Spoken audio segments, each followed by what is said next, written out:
Labrīt, Latvija! Mēs šodien esam nonākuši līdz Lielupei, jo tuvojās ziema un vimbas, ja, dzirdējāt, vimbas ķerās ne tikai pavasarī, bet arī tagad rudenī. Tātad šobrīd, pačukstēšu, ir ienākušas vimbas ļoti daudz Ventā, tātad pie Kuldīgas rumbas un ap to rajonu uz Pludiņu, kur arī ir vietas iespējams fīderēt, droši ņemiet aiz auss, ir ļoti daudz vimbas. Bauska, Mežotne, Jelgava, Gauja, Sigulda, šobrīd visur ir sanākušas vimbas.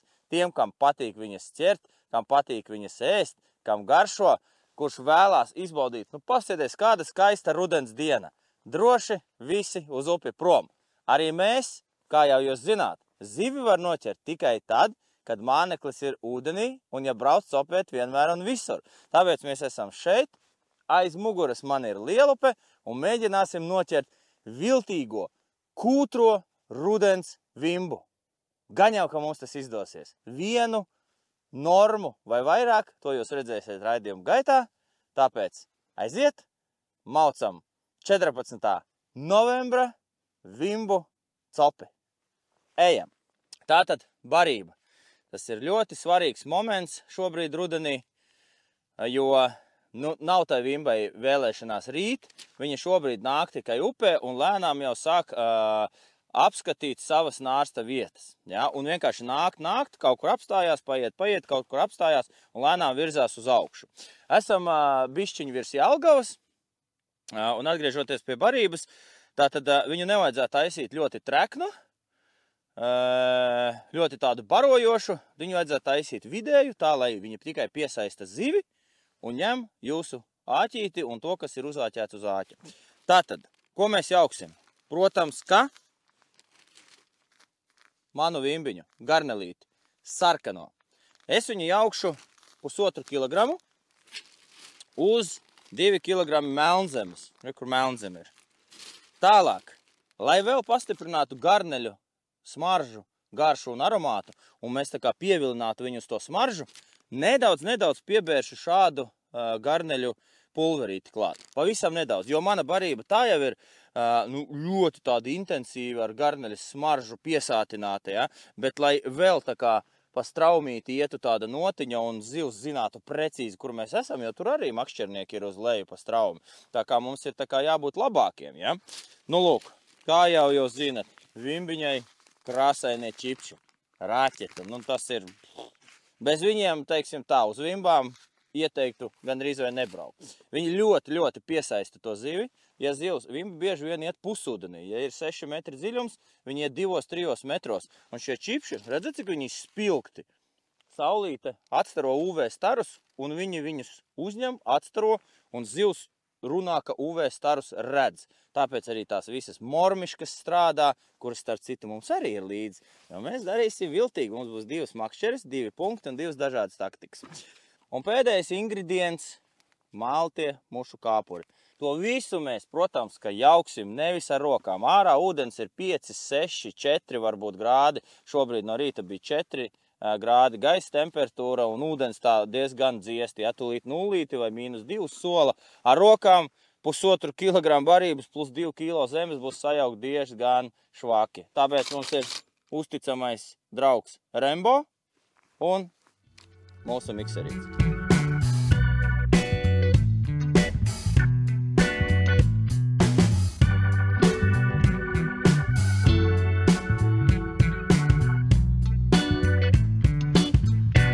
Barībiņu spainī sabērām, miskaste palika pāri.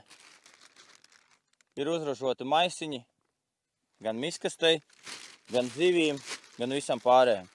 Esiet cilvēki tik laipni un tiešām pasēdies, cik apkārt šeit skaists un tīrs, un tādu dabu arī atstājam, jo tad mēs varēsim ilgāk eksistēt uz šīs planētas. Tātad, iebērām barību, mēs viņu šobrīd jauksim ar ūdeni, neko klāt neliesim, jo, kā jau teicu, viņu nenāk gluži rīt. Mēs viņu apčakarēsim, pievilināsim, ja, un viltīgi noķersim. Bet tā, ka viņa baigi skries rīs, nē.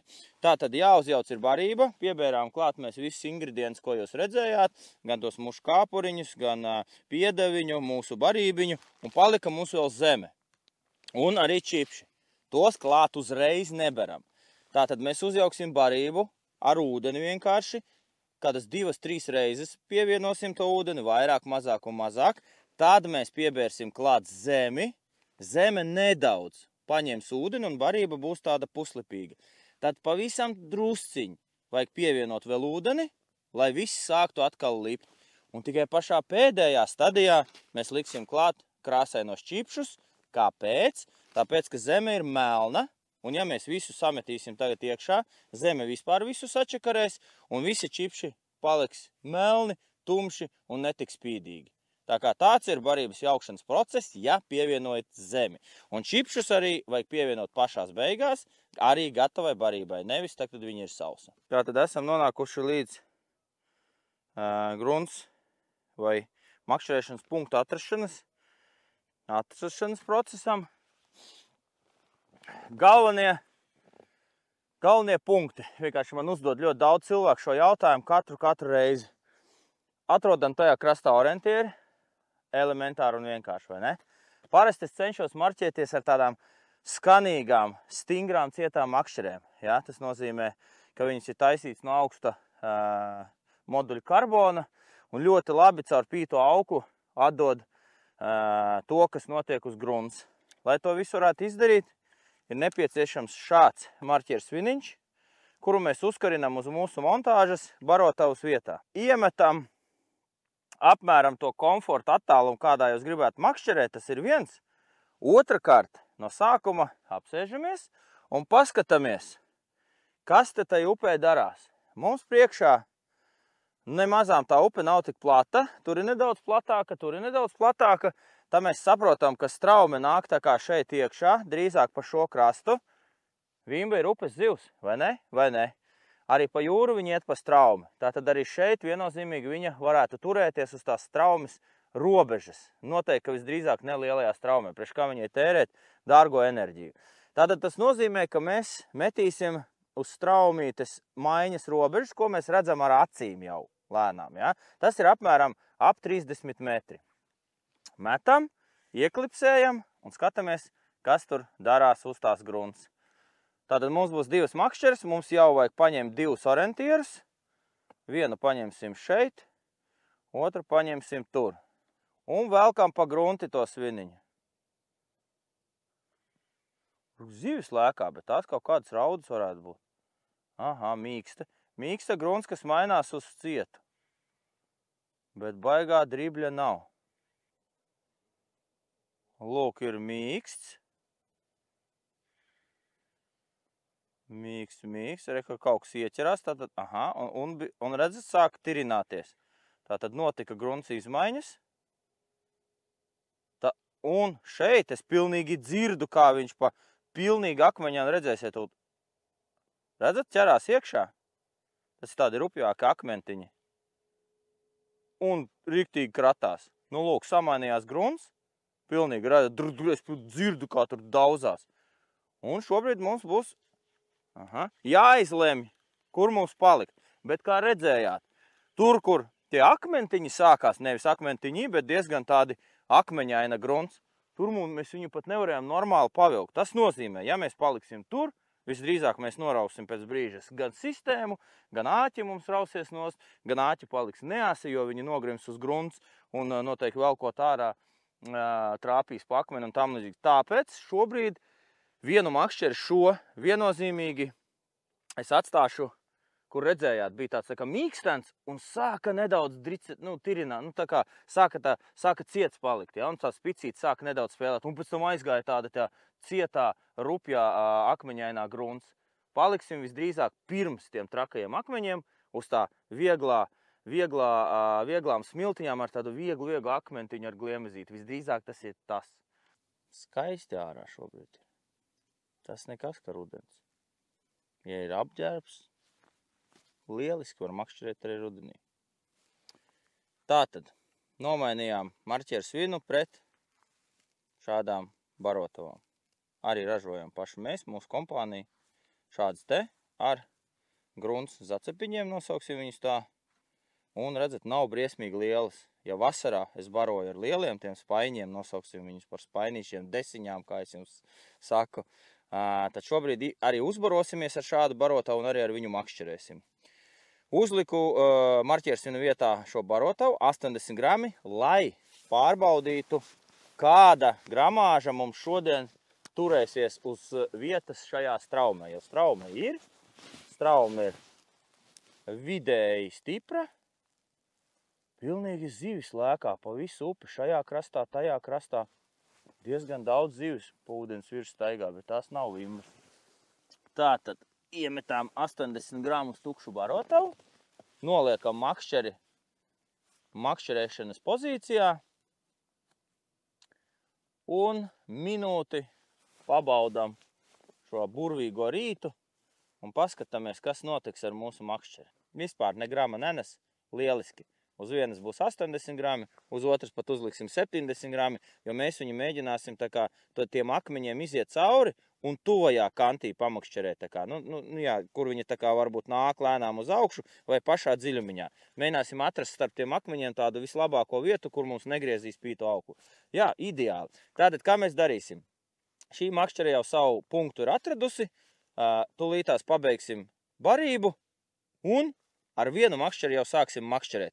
Tātad, jo otru, redzat, man nav uzsieta, un kamēr mēs riktēsim otru makšķeri augšu, un kā jau normāls makšķernieks pie upes atnāk, fiks iemet vienu makšķeri, un tad stelē augšā otru makšķeri. Mēs izdarīsim tieši tāpat. Redziet, es pat vēl neesmu sācis spiest, viņi jau salipa. Un tagad salipa konkrēti, ja? Bet ir stārā. Tagad pievienosim zemi, lai tās zemes savienojās ar tām barībiņu ar molekulām, un redzēsiet, tā barība jau vairs nebūs tik lipīga, tur pēc minūtēm 3-4. Tad pievienosim vēl pavisam nedaudz klāt zemes, čipšus, un būsim gatavi coperēt. Diseni. Diseni ir šie čipši, ko es jums teicu. Redzat, ka viņi spīdīgi, spilgti, spoži un tam līdzīgi. Pasieties, kāda ir barība. Vienmuļa, neinteresanta kā grunts. Un kas notiks tagad? Skatāmies. Opā, mēs ieviešam dzīvību barībiņā. Redzat, kāda viņa palika interesanta, feina, ar labu garastāvokli. Uzmaisām. Redzat? Bija neinteresanta, tumša vienmuļa. Un tagad viņa ir interesanta. Zivtiņa peld, ierauga šos gabaliņus, laižās lejā, sāk grozīties ap jūsu punktu. Šeit kaut kur vienā brīdī ir āķītis ar garnelīti vai motilīti. Zivtiņu, kāpēc man ēst kaut kādu smilšu gabalu vai kaut kādu gliemezi negaršīgu, ka te ir garšīgs motilīts. Caps! Un tad fīders dara šitā, jūs piecērtat un visi laimīgi.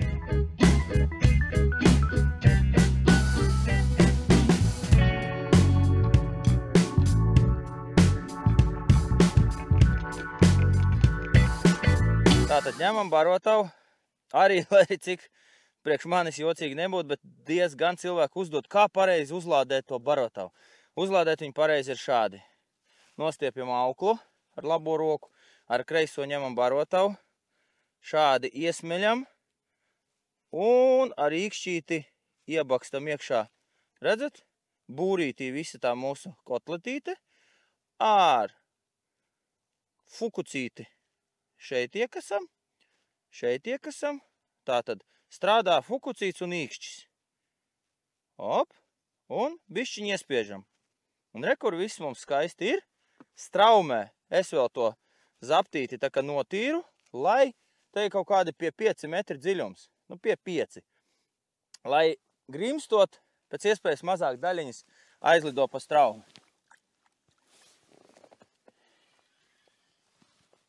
Lielisks svārsta metiens. Distance ir 29 metri. Fantastiski punktā.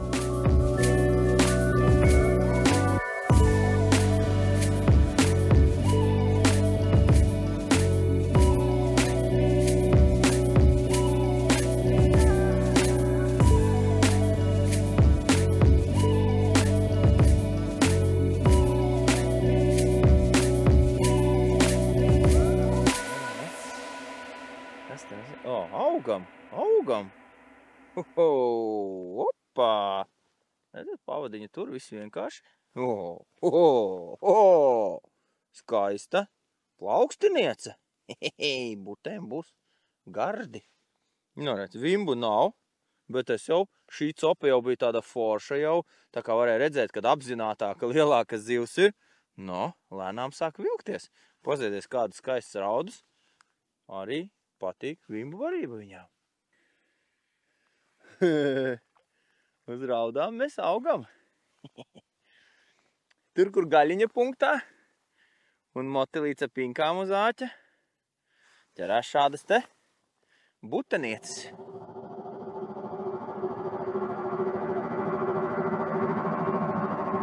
Kaut kas inčīgs. Šmukāk rauda. Copīt bija skaisti. Mums sāk copēt, mums sāk ļoti labi. Punkts, kuri gaļa sāk vērties vaļā vienkārši super. Jo, normāls, pasi. Daudzi pa šitādām raudām. Un pazīties, kā es viņas droši ceļu ar 15 pavadiņu. Nu, pasieties, kas par skaistu rudens treknu resnu raudu. Kaut kas. Nu, liekas, ka vajadzētu būt vimbai pēc tās daudzīšanās vai ļoti smukai raudai. Nu, kas mums tur ir? Kaut kam jābūt. Es likās, ka vimba, paskatieties, kas par batonu. Nu, paskatāmies, kāda rauda, jā, haidī. Es pilnīgi saku, ir jābūt vimba, jo ir tā bukņie. Bet paskatieties, kā 300 gramu raudons. Ui, super. Nu, fantastiski. Šobrīd copa ir kļuvusi diezgan aktīva. Gaļas punktā zivis, minūte gandrīz vai nepaiet un jau ir copi. Tā kā ideāli. Ja mēs salasīsim kaut kādas vimbiņas, šitādas raudas jau var vilkt uz foršiem kātiem. Kas mums te ir? Dāmas un kungi, paskatieties! Paskatieties, kas mums te nāk. Rudens vimba! Paskatieties, redzat? Re, kur viņa ir? Uz ko viņa paņēma? Lūk, Krišjānis izdomāja feinu taktiku, un re, ko viņa arī paņēma. Uz garnelīti, kurai bija galā 4 garnele un 5 moteļi. Un re, kur ir? Rudens vimbu papiņš. Stabils mērs, nav no lielajām, bet tā ir pirmā. Brauciet makšķerēt, kaifojiet, apģērbieties silti, un viss būs jums forši. Re, kur apakš lūpiņā. Karpinieki runā, ka tā ir, reku garneles atliekas nedaudz. Karpinieki runāja apakšējā lūpiņā ir ieķēries, tad tas ir izcili pielāgots montāža sistēma un vispārējais. Smuks vimbu papiņš. Ideāli! Dienai jau ir izdevusies. Pirmais mikromērķīts ir izpildīts. Šitādi te, tās jēlās garneles kubiciņu, liekam virsū uz marmiškiņas, un viņa paņēma mums, pirms tam man bija tās pinkas pirmajā metienā. Otrajā metienā, redziet, kā es jau pirmā metienā man nebija cope, es jau uzreiz mainīju. Uzliku moteli. Un arī, cilvēki saka, kā to moteli var uzsprost? Jā, es saprotu, tiem visiem tās rokas ir dažādas, bet redzat, es uz to marmiškiņu, kur viņa ir. Marmiškiņā ir, kā jau teicu, Japāņu labs āķīts, bet tas āķīts nav no mazajiem. Bet viņš ir pietiekoši plāns, lai to motelīti varētu uzsprost. Redzat, viņš pat ir dzīvs vēl kustās. Tā kā viss kārtībā. Tā vimbiņa pavilkās uz šādu ēsmu. Viss? Smuki. Mormiška. Pavadiņa tāpat pie metra. Tā pati montāža. Un šī ir tā otra distance. Otra distancīte, kuru mēs uztaisījām 36 metros. Pastīsimies, kas būs tajā. Pirmajā mums ir nostājušās raudas, smukas raudas jau sāk lēnām palikt, izmērs labs. Šeit pirmā zivs, rupjāki rīki, lielāka ēsma, uzreiz ir vimba. Redzējāt kā? Interesanti.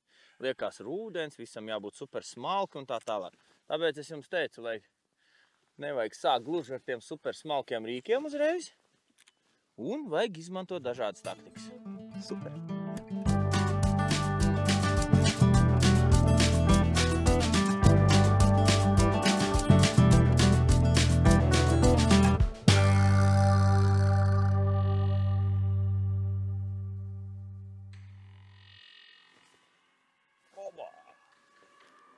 pakla. Oh! Ir vimba. Uz to garneli, es domāju, ka būs vimba jābūt, vimbai. Davai. Un Maks ir apafilmē. Es domāju, ka jābūt vimbai. Nu. Kaut kas bukņi riktīgi. Telefons arī bukņi. Un kas mums te bukņi? Rauda, smuka rauda. Un šī rauda paņēma uz motelīti ar vārītās garneles gabaliņu. Es tāpēc domāju, ka biju pārliecināts, ka tā jābūt ir vimbai. Bet tu tāpat paskatieties, kādas vienkārši super lielas, skaistas raudas. Tas jau ir fēni, jau ir izdevusies skaista rudens copa. Nu, kādas krāsiņas tām zivīm. Ai, smuki, redzat, spūriņas, zvīņiņas, actiņas ir oranžas. Tāpat kā man. Ir ar kaut kas. Kārtējā smaidu zivs. Šodien katras zivs dāvā smaidu man. Un izskatās, ka šī, protams, ka ir kārtējā raudiņa. Un ar šo zivtiņu mēs beigsim šīs dienas programmu. Tūlīt savāksim mantas un skatīsimies, kāds te galu galā bija šīs dienas 5 stundu 14. novembra loms šeit, Lielupē, nedaudz virs Jelgavas. Tūlīt. Kas mums te vārās? Pastieties, vārās kaut kas. Ko copi šodien esam beiguši. Esmu izpildījuši abus savus plānus. Viens ir mikro. Tātad vimbu mēs noķērām, bet vienu. Bet toties raudas butēm un pat iespējams kādu vakariņām. Tā kā abi divi plāni ir izpildīti, esmu ļoti apmierināts. Tā diena bija pavēsa, bet pašam bija īstenībā ļoti normāli un silti, jo ir piemērots apģērbs, termoveļiņa, jaka un viss ir kārtībā. Un var forši makšķerēt, kā vasarā, tā rudenī, tā ziemā. Tā kā, pastīsimies vaigā, kas te mums te un kā te izskatās. Rudens, skaistās Lielupes zivis. Nu, nav jau tā, ka nav, vai ne? Pa 5 stundiņām. Pastieties, salīdzināsim raudu ar vimbu. Redzat? Tā vimbiņa gandrīz vai tai raudai zaudē. Nu, lūk, pastieties, kādas skaistas raudas. Nu, perfekti. Tā kā, ņemiet vērā manas padomas. Brauciet makšķerēt vienmēr un visur, jo zivi var noķert tikai tad, kamēr māneklis vai ēsma ir tur, ūdenī. Veiksmi jums visiem šajā un arī nākošajā copes gadā!